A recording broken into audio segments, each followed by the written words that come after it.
Hello बच्चों, last lecture में जैसा कि हम लोगों ने देखा था कि वेक्टर्स क्या होते हैं और वेक्टर्स कैसे रिप्रेजेंट किए जाते हैं, यूनिट वेक्टर्स क्या है, टाइप ऑफ वेक्टर्स क्या है, इन सब के बारे में जैसा कि हम लोगों ने लास्ट क्लास में डिस्कस किया था। आज हम लोग डिस्कस करेंगे कि वेक्टर्स के ऑपरेशन कैसे होते हैं, मतलब दो वेक्टर्स कैसे जोड़े जाएंगे, कैसे घटाए जाएंगे, कैसे मल्टीप्लाई किए जाएंगे।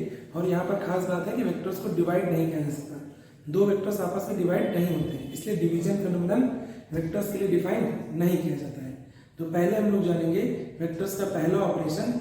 देखिए बच्चों, एडिशन ऑफ वेक्टर्स हम कैसे करेंगे वेक्टर्स को ऐड। तो सबसे पहले देखें, वेक्टर ए हमने लिखा प्लस वेक्टर बी लिखा हमने, इसके बीच में सम का सिंबल लगाया और वो बना रिजल्टेंट। याद रखिएगा, इस तरह से ये नोटेशन दिखाता है कि हम ए और बी दो वेक्टर्स को ऐड कर रहे हैं। तो सबसे पहले इनको जोड़ने का ढंग है, इसे हम लोग कहते हैं ज्योमेट्रिकल मेथड या ट्रायंगुलर मेथड।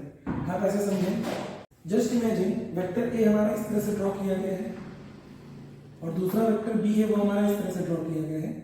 तो हम वेक्टरली इन्हें कैसे जोड़ेंगे, तो सबसे पहले हम ज्योमेट्री बना दें।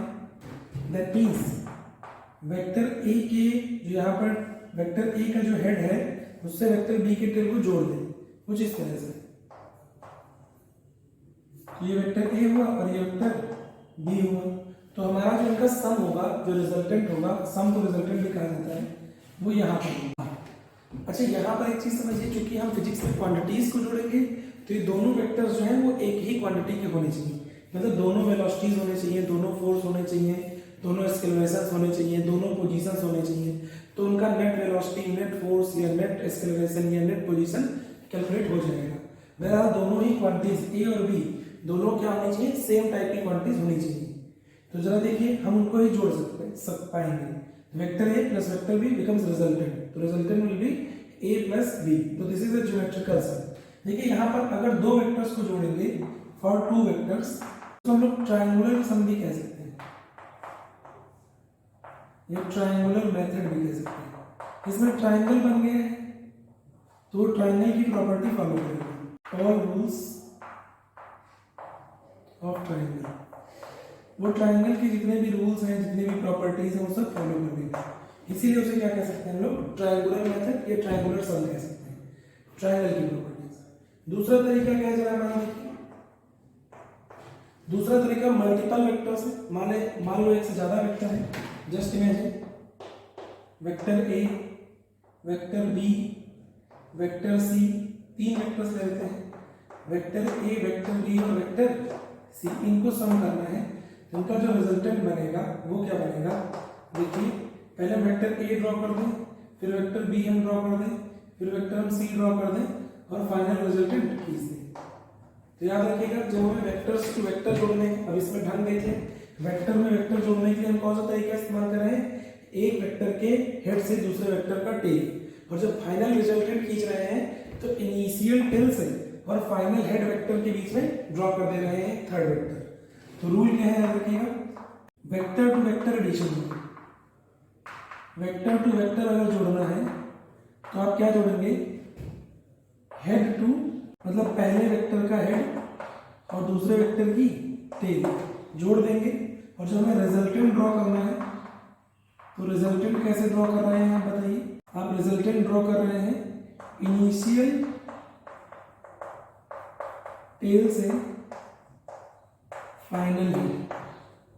तो जो फाइनल वेक्टर हो, जो बहुत सारे वेक्टर आप लिख लें, 1 2 3 4 जितने भी वेक्टर्स हो आपके सबको लिख लें। तो फिर इनिशियल हेड बनाए और फाइनल टेल को, इनिशियल टेल को और फाइनल हेड को जोड़ दें। जैसे वेक्टर हमारा ए है, वेक्टर ए की टेल और आखिरी वेक्टर हमारा सी है, तो वेक्टर सी के हेड से हमने ड्रॉ कर दिया है एक लाइन या एक एरो या एक वेक्टर, वही हमारा रिजल्टेंट वेक्टर हो जाएगा। तो याद रखिएगा, ये ज्योमेट्रिकल मेथड है। यहाँ पर दो ही वेक्टर, इसे ट्रायंगुलर कहा जाएगा। दो से ज्यादा होने पर इसे पॉलीगन मेथड भी कहा जाता है। तो याद रखिएगा, for vectors more than two, method को कह देते हैं हम लोग पॉलीगन कहा जाता है। ट्रायंगल में तीन साइड्स, तीन से ज्यादा होगा तो उसे पॉलीगन मेथड भी कह सकते हैं। ठीक है, polygon method of vector sum. तो हमारा सिंपल सा तरीका है, अगर वेक्टर को वेक्टर से जोड़ देंगे, दो वेक्टर से जोड़ेंगे तो उसे ट्रायंगुलर, दो से ज्यादा जोड़ देंगे तो उसे पॉलीगन मेथड कहा जाएगा। इस तरह से वेक्टर्स जोड़े जाते हैं अगर वो हमारे क्या है। देखिए, तो हम यहाँ पर जो सबसे कॉमन मेथड है जो आपके टेक्स्ट बुक्स में दिया हुआ है, जिसे पैरेललोग्राम मेथड कहते हैं, उस पर हम लोग डिस्कस करते हैं। अभी हम ट्रायंगल बना रहे थे, अब एक पैरेललोग्राम बनाएंगे दो ही वेक्टर्स के लिए। याद रखिएगा पैरेललोग्राम। तो पैरेललोग्राम मेथड जो है ये एक अलग तरीके का मेथड है, ये दो वेक्टर्स के लिए भी ही यूज किया जा सकता है। इसमें क्या होते हैं, दो वेक्टर्स होते हैं। ट्रायंगुलर जब हम कर रहे थे तो दो वेक्टर के हेड से दूसरे वेक्टर का टेल जोड़ रहे थे। यहाँ पर हम दोनों वेक्टर्स के टेल और टेल को ऐड करेंगे और क्या बनाएंगे, जरा देखिए। वेक्टर ए हमारा यहाँ पर है और वेक्टर बी हमारा यहाँ पर है। अब यहाँ पर एक बात याद रखें, ये देखिए इन दोनों के बीच का एंगल थीटा है। तो यहाँ पर टर्म आएगा एंगल बिटवीन वेक्टर्स। क्या लिखा जाएगा, देखिएगा एंगल बिटवीन वेक्टर्स। और एंगल बिटवीन वेक्टर्स क्या होते हैं, एंगल बिटवीन वेक्टर्स वो होते हैं टेल और टेल और हेड और हेड, टेल एंड टेल। कभी एंगल बिटवीन वेक्टर्स कंसीडर करने हैं तो या तो टेल और टेल के बीच में बनने वाला एंगल ले लें या तो हेड और हेड के बीच में बनने वाला एंगल ले लें। जस्ट इमेजिन, जैसे हमारे पास क्या हो, एक वेक्टर ये है और दूसरा वेक्टर ये है, तो दोनों के हेड्स के बीच में बनने वाला एंगल थीटा ले लेते हैं। मान लेते हैं ये केस है, इन दोनों के टेल्स के बीच में बनने वाला एंगल थीटा ले लेते हैं। यहाँ दोनों के टेल्स हेड्स के बीच में, यहाँ दोनों वेक्टर्स के हेड्स के बीच में एंगल थीटा ले लेते हैं, यहाँ दोनों वेक्टर्स के टेल्स के बीच में एंगल थीटा ले लेते हैं। जस्ट इमेजिन एक केस है यहाँ पर जहाँ पर कुछ वेक्टर इस तरह से बना हुआ है। अब यहाँ पर हमें एंगल पता नहीं चल रहा है क्या करना है, तो हमें इस वेक्टर को आगे प्रोसीड करना होगा और ये वाला एंगल बिटवीन वेक्टर कंसीडर किया जाएगा।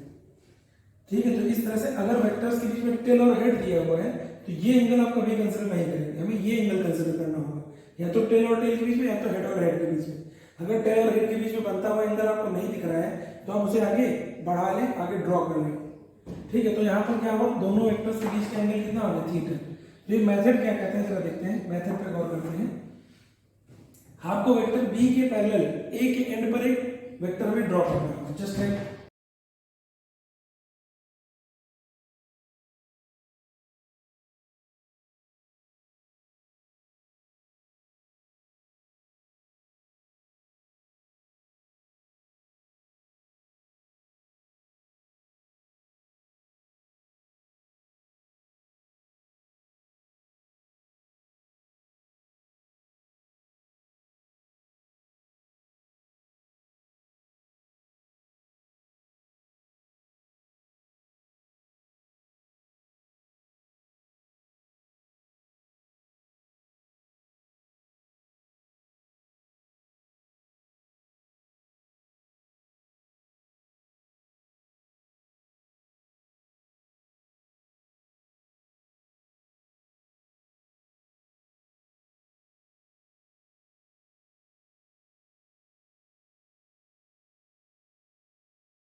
तो पैरेललोग्राम मेथड जो है ये एक अलग तरीके का मेथड है, ये दो वेक्टर्स के लिए भी ही यूज किया जा सकता है।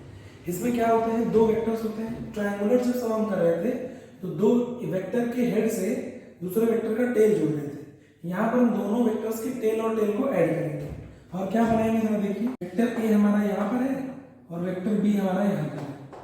अब यहाँ पर एक बात याद रखें, ये देखिए इन दोनों के बीच का एंगल थीटा है, तो यहाँ पर टर्म आएगा एंगल बिटवीन वेक्टर्स। क्या लिखा जाएगा देखिएगा, एंगल बिटवीन वेक्टर्स। और एंगल बिटवीन वेक्टर्स क्या होते हैं, एंगल बिटवीन वेक्टर्स और हेड,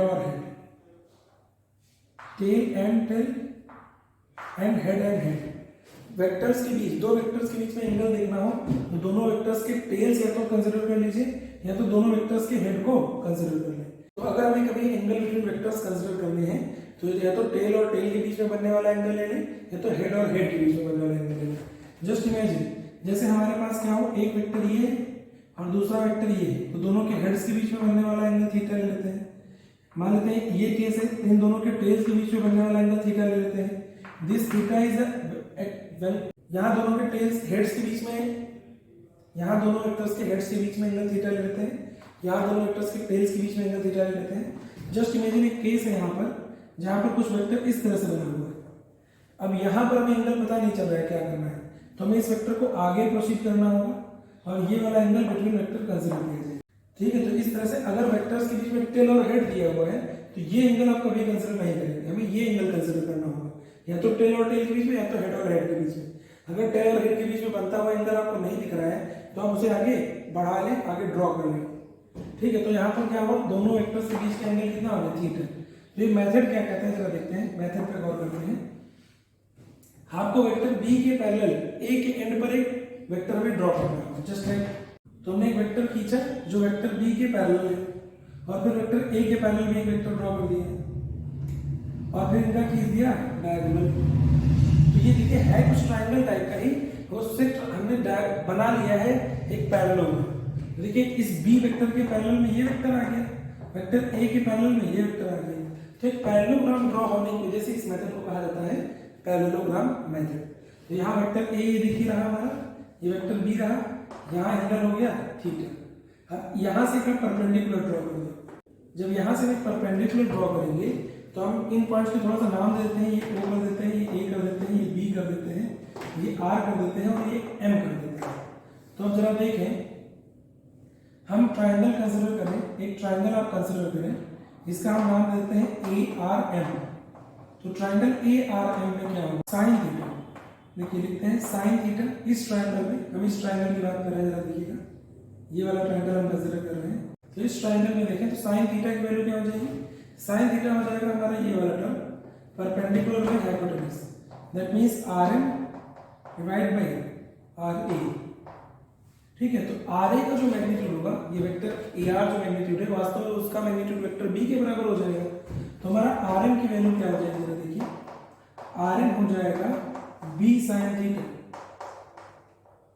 और सिमिलरली अगर देखा जाए इसी ट्रायंगल में cos थीटा हम लिखना चाहें तो cos थीटा ये वाला हो जाएगा base by hypotenuse, that means am divide by ar, जिसकी वैल्यू में हम am निकाल सकते हैं और am हो जाएगा ar, या r तो वही है हमारा b cos थीटा। तो देखिए हमने एक ट्रायंगल छोटा सा कंसीडर किया जिसकी वैल्यू, जिसे हम ट्रायंगल ARM कह रहे हैं। दूसरा अगर हम ट्रायंगल कंसीडर करें,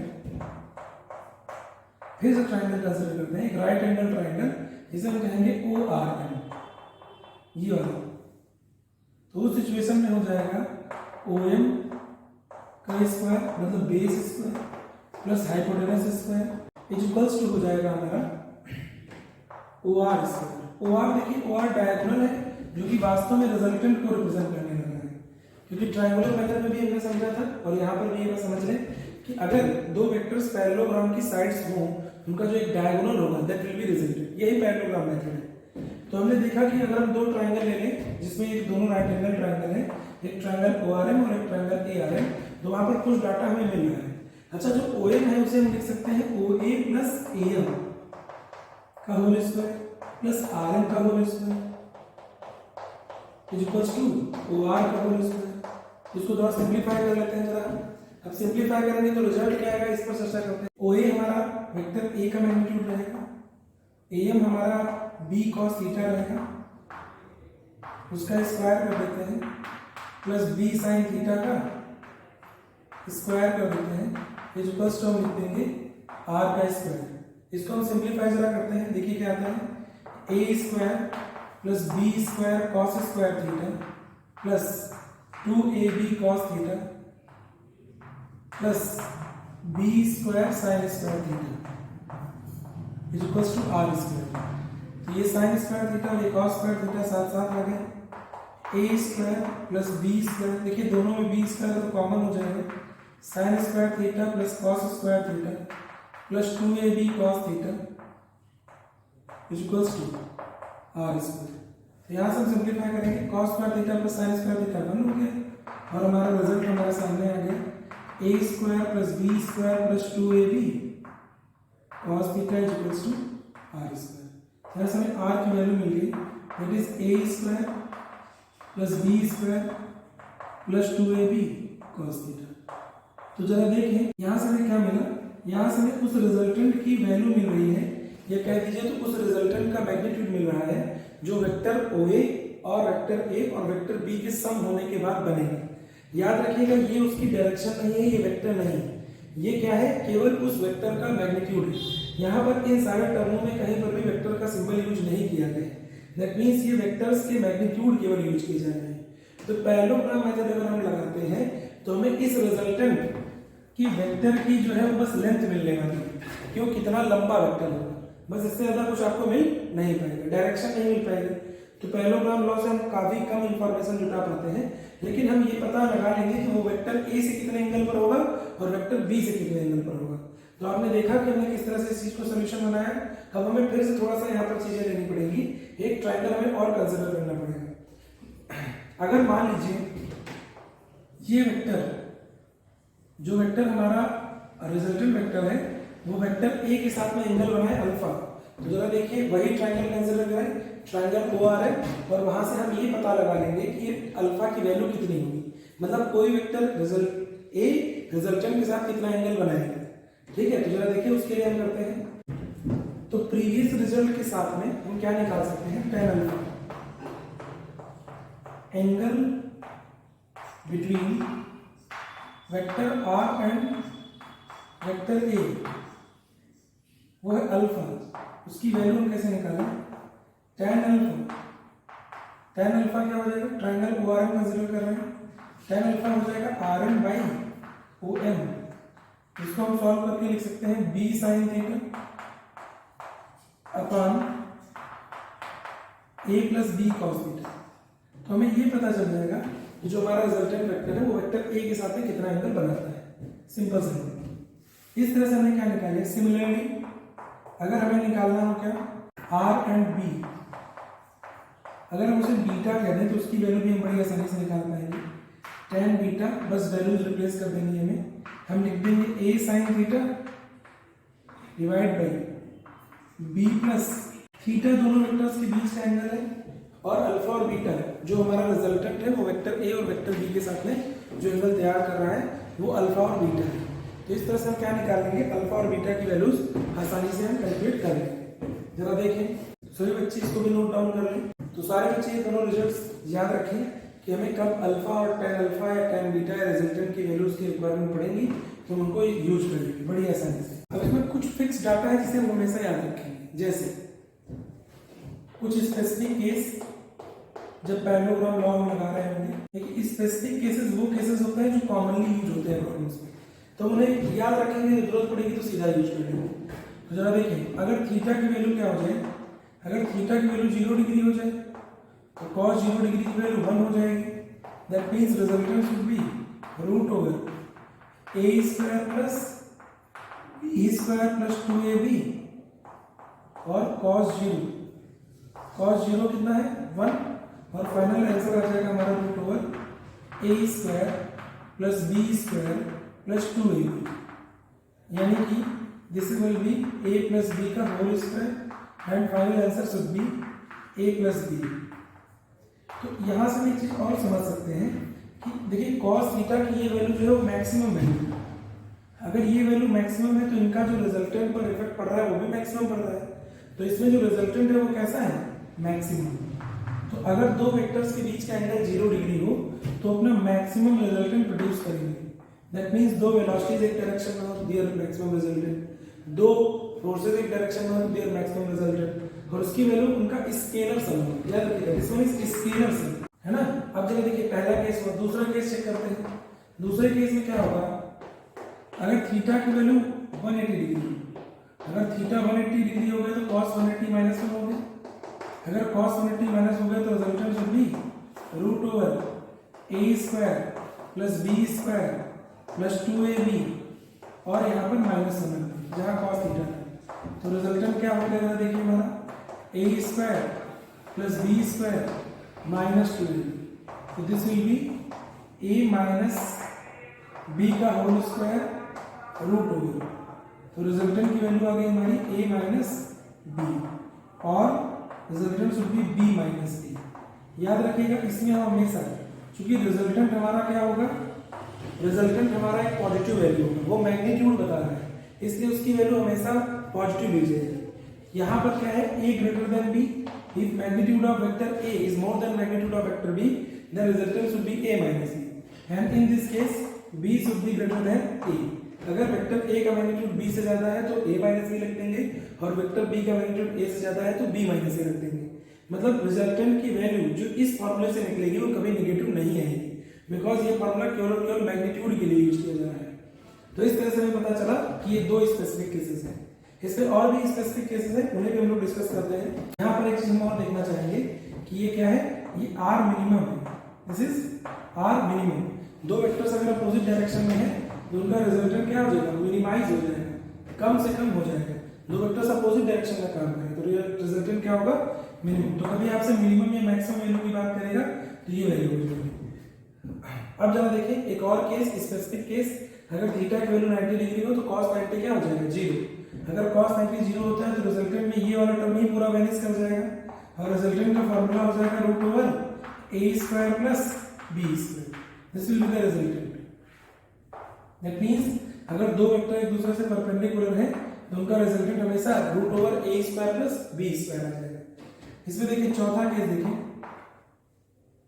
हमारे पास सिचुएशन क्या है, हमारे पास सिचुएशन है कि थीटा की वैल्यू 90 डिग्री हो गई है। अब हमें मैग्नीट्यूड में भी हम लोगों ने कोई हेल्प नहीं किया था। अब जरा देखते हैं, इफ a बराबर b, अगर a और b के मैग्नीट्यूड आपस में सिमिलर हो जाए और थीटा की वैल्यू 120 डिग्री हुई तो cos 120 शुड बी -1/2, और हमारा रिजल्टेंट क्या हो जाएगा, √a² plus a² plus 2a into a और cos 120 दैट इज -1/2, 2 से 2 कैंसिल, और रिजल्टेंट की वैल्यू क्या हो जाएगी, a² plus a² minus a² simplify करने पर √a² that is equal to a। बड़ा इंटरेस्टिंग सा रिजल्ट है ये। अगर दो वेक्टर्स जिनके मैग्नीट्यूड इक्वल हो और वो थीटा कितने पर काम कर रहा है, 120 पर, तो उनका रिजल्टेंट का जो मैग्नीट्यूड होता है वो इन दोनों वेक्टर्स के मैग्नीट्यूड के ही बराबर होता है। तो याद रखिए, अगर कभी आपसे ऐसा क्वेश्चन पूछा जाता है जिसमें कहा जाता है कि दो वेक्टर्स हैं जिनके मैग्नीट्यूड आपस में बराबर हैं और वो 120 डिग्री के एंगल पर काम कर रहे हैं, तो उनका रिजल्टेंट भी वेक्टर के मैग्नीट्यूड के बराबर ही हो जाएगा। सिंपल सा तरीका। देखिए एक और हम परमानेंट रिजल्ट निकालने वाले हैं, उसे क्या कहेंगे, इफ अगर a और b के मैग्नीट्यूड्स तो अल्फा और बीटा में क्या रिलेशन होगा। देखिए tan अल्फा की वैल्यू, तो अगर हमारे दो वेक्टर्स a और b जिनके मैग्नीट्यूड्स आपस में बराबर हो, अगर ऐसे दो वेक्टर्स ले लिए जाएं तो उनका जो वेक्टर्स के साथ में जो रिजल्टेंट एंगल बनेगा उस पर क्या इफेक्ट पड़ेगा, ये चीज हम देखने वाले हैं। तो tan अल्फा का फॉर्मूला क्या होता है, b sin theta divide by a plus b cos theta. तो यहाँ पर चेक करें जरा, a और b की मैग्नीट्यूड सिमिलर पुट कर दें, tan अल्फा देखिए गौर से, ये हो जाएगा a sin theta divide by a plus a cos theta. देखिए यहाँ से a कॉमन हो जाएगा, sin थीटा बाहर गया, a रहेगा, यहाँ भी a आ जाएगा और ये 1 प्लस cos थीटा बन जाएगा। देखिए a से a कैंसिल। यहाँ पर थोड़ी सी मैथमेटिक्स हम यूज करेंगे देखिए अब एक बात याद रखिएगा, अगर कहीं पर साइन 2 थीटा मौजूद है that will B 2 sine theta into cos theta. तो सिमिलरली अगर कहीं पर साइन थीटा मौजूद हो that will B 2 sine theta by 2 into cos theta by 2। अब इसी तरह से अगर कहीं पर cos 2 थीटा मौजूद हो तो cos 2 theta will be 1 minus 2 cos square theta minus 1।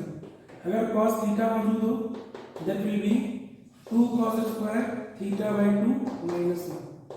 तो यहाँ पर ये वैल्यूज पुट कर दें, साइन थीटा की वैल्यू हो जाएगी 2 sine theta by 2 into cos theta by 2 and here is 1 plus 2 cos square theta by 2 minus 1 से बन गया और एक्सप्रेशन हमारे सामने आ गया 2 sine theta by 2 cos theta by 2 divide by 2 cos square theta by 2।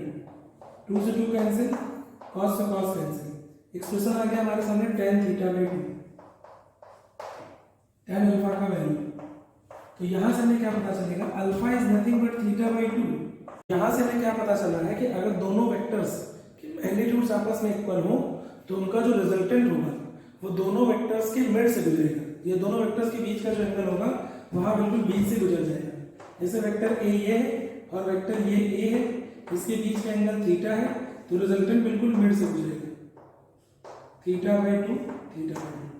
तो इस तरह के डाटा का हम सीधा इस्तेमाल कर लेंगे कि वेक्टर अगर वेक्टर्स के मैग्नीट्यूड इक्वल है तो रिजल्टेंट बिल्कुल बीच से जाएगा, हमें वहां कुछ कैलकुलेट करने की जरूरत नहीं, एज अ डाटा हम इस चीज को इस्तेमाल कर सकते हैं। सिमिलरली अगर ए और बी का मैग्नीट्यूड इक्वल है, थीटा 120 डिग्री है तो रिजल्टेंट की वैल्यू ए के बराबर हो जाएगी। और यहाँ जो ए है जो कि मैग्नीट्यूड्स बराबर है वो बिल्कुल बीच से गुजरेगा, that means 60 from one vector 60 from other vector. तो इस तरह से क्या निकाला जाता है, वेक्टर का रिजल्टेंट निकाला जाता है by using parallelogram method. Parallelogram method का यूज करते हुए हम क्या निकाल सकते हैं, इस तरह से वेक्टर सम हम कर सकते हैं। तो बच्चों जैसा कि हम लोगों ने देखा कि अगर हमें दो वेक्टर्स को वेक्टरली ऐड करना है तो हम सबसे पहला मेथड उसमें ट्रायंगुलर मेथड यूज कर सकते हैं, पॉलीगन मेथड यूज कर सकते हैं या पैरेललोग्राम मेथड यूज कर सकते हैं।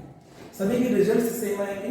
पैरेललोग्राम ट्रायंगुलर मेथड या पैरेललोग्राम मेथड जब हम यूज करते हैं तो जिसके लिए जो हम लोगों ने डेरिवेशंस किए हैं उसमें केवल आएगा उसके रिजल्टेंट का मैग्नीट्यूड, और हम ये पता लगा सकते हैं कि जो वेक्टर है वो किसी एक पार्टिकुलर वेक्टर के साथ में कितना एंगल बनाना है। तो चलो देखें आगे की सिचुएशन क्या होती है। जो हमारा रिजल्टेंट बनेगा, जैसे कहा जाए कि दो वेक्टर्स एक्ट कर रहे हैं कहीं पर भी, तो यहां पर हम एक चीज जानना चाहते हैं कि अगर दो वेक्टर्स कहीं पर एक्ट कर रहे हो तो इनका एक्सपेक्टेड रिजल्टेंट क्या हो सकता है। तो जरा देखिए दो वेक्टर्स हो सकता है वो किसी एक डायरेक्शन में काम कर रहे हो सकता है वो अपोजिट डायरेक्शन में काम कर रहे हो सकता है किसी एंगल पर काम कर रहे हो। तो जो रिजल्टेंट आएगा वो क्या होगा, या तो आर मैक्स होगा, हो सकता है दोनों एक ही डायरेक्शन में काम करो तो आर मैक्स हो सकता है किसी एंगल पर काम कर रहे हो तो आर मैक्स होगा, या तो आर मैक्स से थोड़ा सा कम होगा। इट मे बी पॉसिबल कि वो आर मिनिमम हो या तो आर मिनिमम से थोड़ा सा ज्यादा हो। तो रिजल्टेंट की वैल्यू जो होगी वो क्या होगी, आर मैक्स और आर मिनिमम के बीच में लाई करेगी। रिजल्टेंट आर मैक्स हो सकता है, आर मिनिमम हो सकता है। यहां से हम ये बात पता लगा सकते हैं कि एक्सपेक्टेड मैग्नीट्यूड क्या होगा किसी वेक्टर के रिजल्टेंट का। जैसे एक छोटा सा एग्जांपल लेते हैं, हमें नहीं पता है कि उनके बीच में कितना एंगल है, लेकिन हम एक्सपेक्टेड मैग्नीट्यूड बता सकते हैं। जैसे आपसे कह रहा है two vectors having magnitude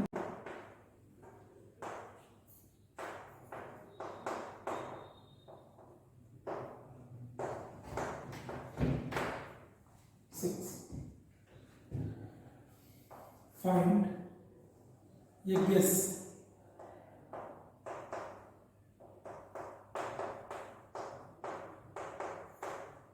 possible solution। मान लेते हैं वो 1 है, दूसरा ऑप्शन आपको दे रहा है 5 और तीसरा ऑप्शन आपको दे रहा है 12 और चौथा ऑप्शन आपको दे रहा है।